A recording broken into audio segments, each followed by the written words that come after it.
Bonjour, nous allons maintenant parcourir quelques exemples illustrant l'application de la permaculture. Oui, des choses ont été faites à toutes les échelles et dans tous les domaines, et ça marche. Le premier exemple dont je vais vous parler, c'est ce projet en Chine, sur le plateau du Los. Cette région couvre l'équivalent de la France à travers 7 provinces chinoises. Cette région abritait autrefois des communautés florissantes qui ont perduré pendant plus d'1,5 million d'années. C'est le berceau de la civilisation chinoise. Et pourtant, comme ailleurs dans le monde, elle est devenue désertique, comme vous le voyez sur cette image. Dans les années 90, l'État chinois a décidé de restaurer l'écosystème environnemental et social. Vous voyez les tracés en courbe de niveau pour l'implantation des arbres et le résultat en moins de 20 ans. Pour obtenir ces résultats, des mesures importantes ont été prises pour la durabilité des aménagements. Interdiction de couper des arbres, interdiction de cultiver sur les pentes raides, ce qui se faisait traditionnellement. Cette pratique a pour effet d'accentuer l'érosion. Interdiction de la pâture libre où les animaux parcourent toutes les surfaces tout le temps. Réattribution des terres selon leurs usages. Certaines terres ont une vocation agricole, d'autres une vocation à retourner à l'état sauvage. Politique de gestion des eaux de pluie à l'échelle des bassins versants qui ont permis la création de structures de collecte, la végétalisation des terres non cultivées par la reforestation à grande échelle et la restauration des prairies. Des pratiques d'agroforesterie ont été incitées. Ces mesures ont été accompagnées d'un travail important auprès des populations locales afin qu'elles réalisent comment la situation s'est dégradée au fil des générations. Ainsi, elles peuvent comprendre les mesures contraignantes mais nécessaires pour restaurer l'écosystème. Les résultats, vous l'avez vu, sont impressionnants et rapides. En une vingtaine d'années, la situation s'est inversée, et cela sur une superficie équivalente à celle de la France.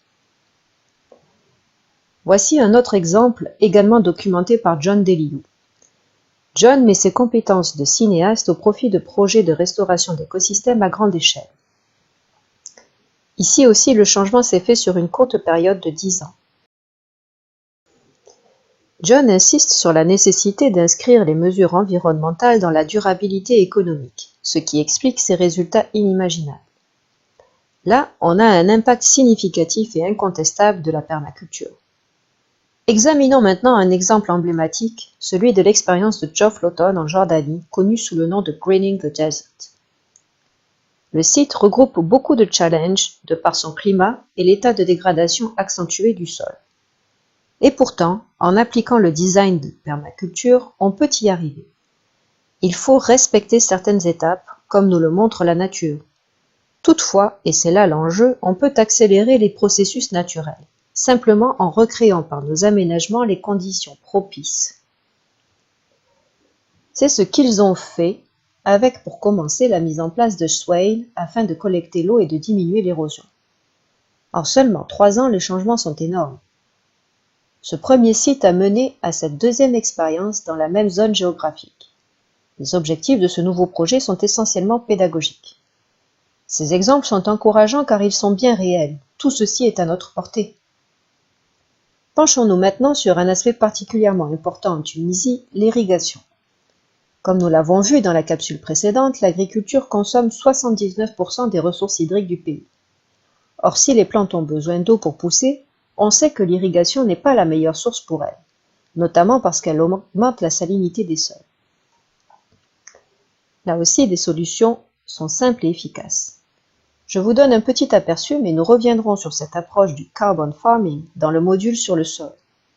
Notez simplement aujourd'hui le gain possible en capacité de stockage du sol, ce qui veut dire une eau directement disponible pour les plantes sans aucune énergie extérieure.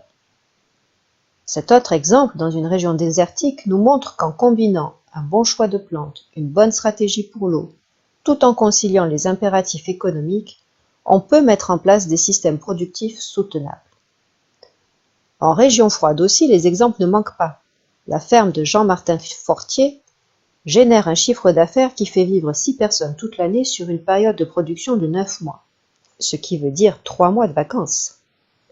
On voit ici clairement comment régler les problèmes des émissions de CO2. Planter des arbres et mettre en place des agrosystèmes, c'est-à-dire des systèmes de production plus complexes qui mettent en œuvre un jeu de relations denses entre les éléments. Pour ceux qui ne comprennent pas l'anglais, la fiche dit « Plus de racines égale plus de carbone stocké, moins de carbone dans l'atmosphère ». C'est ce qui se passe dans les systèmes naturels dont on s'inspire en permaculture. Alors que dans les systèmes conventionnels, on favorise les émissions de carbone tout en diminuant le stockage. Les exemples qui marchent se trouvent aussi dans la sphère sociale, car on ne saurait bâtir un avenir vert sans s'occuper de nous changer nous-mêmes. Voici rapidement quelques initiatives inspirantes qui ouvrent la voie d'un collectif harmonieux. Une harmonie entre êtres humains et entre humains et nature. Et ça passe en premier lieu par une meilleure communication, un questionnement sur nous-mêmes et nos rapports à l'autre. Dans la société moderne, peu d'entre nous ont la capacité de cheminer pour retrouver la paix avec nous-mêmes et avec les autres. Des outils comme la communication non violente ou l'écoute active peuvent nous y aider. Après, on peut envisager les outils du vivre ensemble comme la sociocratie que vous découvrirez dans une autre capsule. Merci pour votre attention.